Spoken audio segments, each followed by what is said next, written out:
Hello dear students, hope you all are doing well and welcome back to the online studies.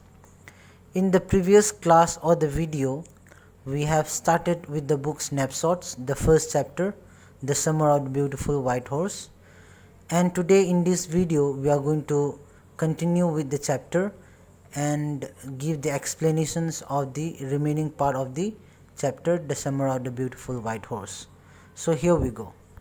So in the previous video we said that the sun was almost up and Aram told Murad that it was his turn to ride. So Murad got off and Aram sat on the horse. He was fearful and the horse did not move. So Murad tried to guide him by saying that he should kick into the muscles of the horse. So now let's continue. We have got to take him back before everybody in the world is up and about. I kicked into the muscles of the horse. Once again it reared and snorted. Then it began to run.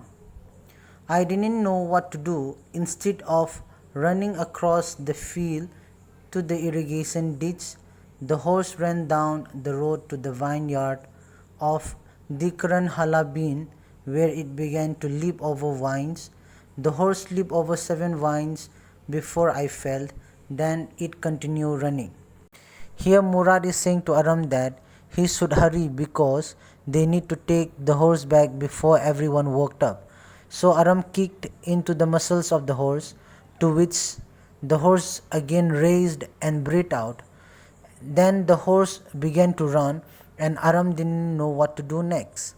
So the horse started to move or to run towards the road and that leads to the vineyard of Dikaran Halabind, and then the horse began to move over vines over 7 vineyards and Aram fell down. Then the horse continued running. My cousin Murad came running down the road. I'm not worried about you, he shouted. We have got to get that horse. You go this way and I'll go this way. If you come upon him, be kindly, I'll be near. Here we can see that after the horse continued to run, Murad came running down the road towards the narrator, and Murad told the narrator that he is not worried about him, but they need to find the horse. So they both went different ways to find the horse. So Murad instructed Aram that he has to be kind if he saw him or the horse anywhere. I continued down the road and my cousin Murad went across the field toward the irrigation ditch. It took him half an hour to find the horse and bring him back. All right, he said, jump on. The whole world is awake now. What will we do? I said. Well, he said, we'll either take him back or hide him until tomorrow morning. From the lines we understood that Aram looked for the horse down the road and Murad went towards the irrigation ditch. Murad came back after 30 minutes with the horse. He told the narrator to jump over as the whole world was awake by then. Aram asked what would they do now, to which Murad told him about 2 options. The first one, take him back or hide him until tomorrow morning. He didn't sound worried and I knew he would hide him and not take him back. Not for a while at any rate. Where will we hide him? I said. I know a place, he said. How long ago did you steal this horse? I said. It suddenly dawned on me that he had been taking these early morning rides for some time and had come for me this morning only because he knew how much I longed to ride. Murad was not worried and Aram knew that Murad would hide the horse somewhere and not take him back for a while. Aram asked him where Murad would hide the horse. Murad told him about a place he knew which would be perfect as a hidden spot. Aram eagerly asked him when he stole the horse. It appeared to the narrator that Murad had been taking the horse for morning rides for quite some time, and he showed up this morning to ask Aram to ride along because he knew that the narrator was longing to ride one. Who said anything about stealing a horse? He said. Anyhow, I said, how long ago did you begin riding every morning? Here we understand that Murad shuts the narrator down by asking a counter question about who talks about stealing a horse. Aram tried to change the question by asking him since how long was he riding the horse every morning. Not until this morning, he said. Are you telling the truth? I said. Of course not, he said. But if we are found out, that's what you are to say. I don't want both of us to be liars. All you know is that we started riding this morning. All right, I said. He walked the horse quietly to the barn of a deserted vineyard, which at one time had been the pride of a farmer named Fedvizient. There were some oats and dry alfalfa in the barn. We began walking home. Here we understood that Murad told the narrator that morning was the first time. Aram was not convinced and asked him if he was telling the truth. Murad said if anyone asked Aram, he should say that it was true. He further added that he didn't want them to be liars, but they had to say only this. Aram agreed and Murad walked the horse quietly towards the barn of a deserted vineyard. It belonged to a farmer named Fedvizient. The barn had some oats and alfalfa. After that, they started walking home. It wasn't easy, he said, to get the horse to behave so nicely. At first, it wanted to run wild, but as I've told you, I have a way with a horse. I can get it to want to do anything I want it to do. Horses understand me. Here we can see that Murad told Aram that it was not easy to get the horse to behave nicely as it wanted to run wild at first. He told him again that he had a way with the horse. Murad told Aram that he had a way with the horse and he could or Murad could get them or the horse to do whatever he wants to because horses understood him. How do you do it? I said. I have an understanding with a horse, he said. Yes, but what sort of an understanding? I said. A simple and honest one, he said. Well, I said, I wish I knew how to reach and understand like that with a horse. You are still a small boy, he said. Here we understand that Aram, the narrator, amusingly asked Murad how he controlled the horse. To which Murad said he has an understanding with the horse. Aram again asked him what sort of understanding did he have with him, to which Murad told him a simple and honest one. Aram confessed he would also like to know how to have an understanding with a horse. Murad assured Aram by saying that he is still a small boy. When you get to be 13, you'll know how to do it. I went home and ate a hearty breakfast. That afternoon, my uncle Khrushchev came to our house for coffee and cigarettes. He sat in the parlor, sipping and smoking and remembering the old country. Then another visitor arrived, a farmer named John Byro, an Assyrian who, out of loneliness, had learned to speak Armenian. My mother brought the lonely visitor coffee and tobacco, and he rolled a cigarette and sipped and smoked. And then at last, sighing sadly, he said, My white horse, which was stolen last month, is still gone. I cannot understand. Here we can see that Murad said to Aram that he was still a small boy and he will learn when he will be 13. Aram went home and ate breakfast, and that day his uncle Khrushchev visited his house for coffee and cigarettes. His uncle Khrushchev sat in the parlor and was remembering the old country. When a person came to visit him, he was John Byro, a farmer who learned to speak Armenian because of loneliness. His mother, or the narrator's mother, bought Byro's or John Byro some coffee and tobacco. He sipped and smoked and told them about his missing white horse who was stolen last month and he is not able to find it. My uncle Khrushchev became very irritated and shouted, It's no harm. What is the loss of a horse? Haven't we all lost the homeland? What is this crying over a horse? Here we can understand that when John Byrow the farmer started to complain about the missing of his white horse, the narrator's uncle or Uncle Khrushchev became very angry, and he roared again and said that it's no harm, and shouted that why he was crying over a lost horse when they had lost their homeland. That may be all right for you, a city dweller, to say, John Byrow said, but what of my Surrey? What good is a Surrey without a horse? Pay no attention to it, my Uncle Khrushchev roared. I walked 10 miles to get here, John Byrow said. You have legs, my Uncle Khrushchev shouted. My left leg pains me, the farmer said. Here we can see and understand that John Byrow, the farmer, replied to Khrushchev that he would not bother as he lives in a city, but his surrey was of no good without his horse.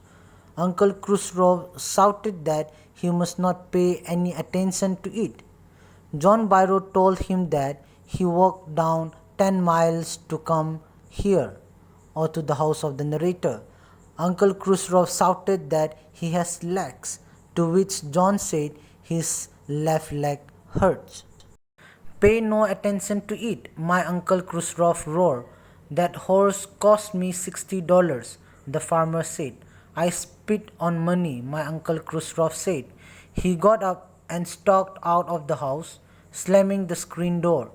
My mother explained he has a gentle heart. She said, it is simply that he is homesick, and such a large man. The farmer went away, and I ran over to my cousin Morat's house. He was sitting under a peach tree trying to repair the hurt wing of a young robin which could not fly. He was talking to the bird. Here we can understand that Uncle Khrushchev again tried to shut him or John Byrow by saying that he should not pay any attention to it. After that, John shared or said that the horse cost him $60. Again, Uncle Khrushchev said he would spit on the money, after which John got up and went away, slamming the door. Aram's mother told him that John had a gentle heart, as he was homesick and he was such a large man. After that, Aram went running to his cousin Morat's house, and he found Morat was sitting under a peach tree talking to a young robin, and he was repairing the wing of that young robin bird that was hurt. What is it? He said. The farmer, John Byrow, I said. He visited our house. He wants his horse. You have had it a month.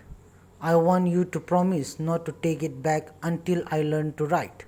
Now we see that Aram told, or the narrator told Murad about John Byrow and how he visited their house, and he wanted his horse, which Murad had stolen a month ago.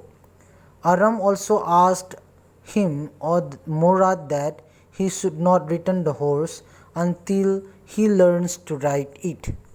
It will take you a year to learn to ride, my cousin Murad said. We could keep the horse a year, I said. My cousin Murad leaped to his feet. What? He roared. Are you inviting a member of the Garoclinian family to steal? The horse must go back to its true owner. Here in this line we can understand that Murad told Aram, the narrator, that it will take him a whole year to learn to ride a horse. Aram said that they could keep the horse for a year then. Murad stood up on his feet and shouted at him about encouraging him to be a thief, in spite of being a member of the Garoclinian family. Then he declared, or Murad declared, that the horse should go to the true owner. When I said, in 6 months at the latest, he said. He threw the bird into the air. The bird tried hard, almost fell twice, but at last flew away high and straight. Early every morning for 2 weeks, my cousin Murad and I took the horse out of the barn of the deserted vineyard where we were hiding it and rode it. And every morning the horse, when it was my turn to ride alone, leaped over grapevines and small trees and threw me and ran away. Nevertheless, I hope in time to learn to ride the way my cousin Murad rode. Here, Aram, the narrator, is asking when would they have to return the horse to the real owner, to which Murad replied and said, in 6 months. Then Murad threw the bird into the air. It almost fell twice, but flew at last high and straight. For the next 2 weeks, they both, Murad and Aram, would take the horse out of the barn and ride it. But every morning the horse would throw the narrator Aram and ran away whenever he tried to ride it. But the narrator still hoped he would learn to ride it the way his cousin brother did. One morning, on the way to Fetvajian's deserted vineyard, we ran into the farmer John Byro, who was on his way to town. Let me do the talking, my cousin Murad said. I have a way with farmers.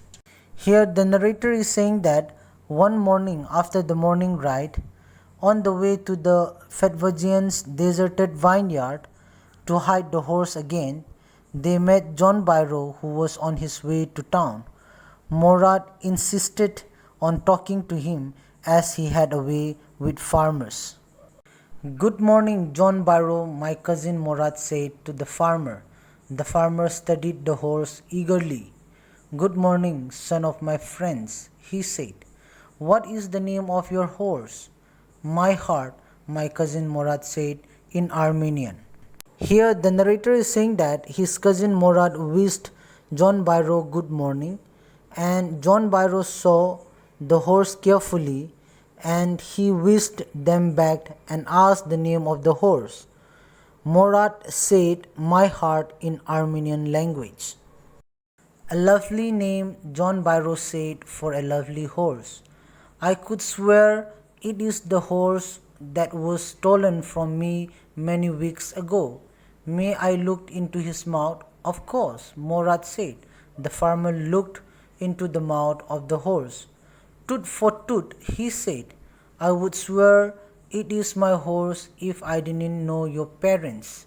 The fame of your family for honesty is well known to me, yet the horse is the twin of my horse.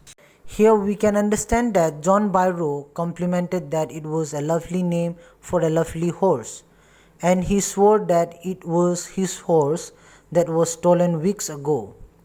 And John Byro also asked if he could look into his mouth. After looking from tooth to tooth, he said it was his horse if he didn't know his parents, or if he is not aware about the fame of their family for their honesty. After that, he said the horse was a twin of his horse. He also further said that his family is all for honesty, but the horse looks just like the one he lost. A suspicious man would believe his eyes instead of his heart. Good day, my young friends. Here the narrator is saying that a man who is suspicious would easily believe his eyes and not his heart. It means that John Byro denied to believe his eyes, instead he believed his heart. And John Byro wished them good morning and went away. Good day, John Byro, my cousin Murad said. Early the following morning, we took the horse to John Byro's vineyard and put it in the barn. The dogs followed us around without making a sound. The dogs, I whispered to my cousin Murad.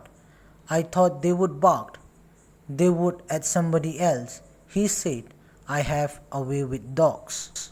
Here we can see that Murad wished John Byro back, and the next morning they took the horse, or Murad and Aram took the horse back to John Byro's vineyard and put it in his band.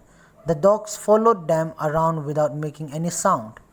When Aram informed Morad, so Morad replied that they would not bark, or the dog would not bark at them, since he had a way with dogs. My cousin Morad put his arms around the horse, pressed his nose into the horse's nose, patted it, and then we went away. That afternoon, John Byrow came to our house in his surrey and showed my mother the horse that had been stolen and returned. I do not know what to think, he said. The horse is stronger than ever, better tempered too. I thank God. My uncle Khusro, who was in the parlor, became irritated and shouted, "Quiet, man, quiet! Your horse has been returned. Pay no attention to it." Here we see that, or the narrator is saying that, his cousin Morad put his arms around the horse, then pressed his nose into the horse's nose. He patted him, and then they went away. That same afternoon, John Byrow came to Aram's, or the narrator's house, in his surrey and showed Aram's mother his horse that returned. He said he didn't know what to think, as the horse is much stronger now, with a better tempered. He thanked God. But Uncle Khusro, who was sitting in the parlor, again shouted, irritated, saying, "Quiet, man, quiet! Your horse has been returned. Pay no attention to it." So we understood that the story concludes with Aram's Uncle Khusro yelling at John Byrow and proclaiming that he should cease to take note of discrepancies. After all, the important thing is that his horse has been returned to him. Dear students, the story "The Summer of the Beautiful White Horse" has a deep moral in it. The basic morality is that one should never steal. Through the imagery of Morad stealing the horse, the author tries to portray the macrocosmic effect of stealing. At the same time, "The Summer of the Beautiful White Horse" conveys the message of honesty and integrity in the start of the chapter, in which Armenian tribe will die of poverty but never steal, and they were well known for their honesty and integrity. So my dear students, that's all for today's class, and we have completed the first chapter of Snapshots, "The Summer of the Beautiful White Horse," and I hope you all understood the chapter. Thank you.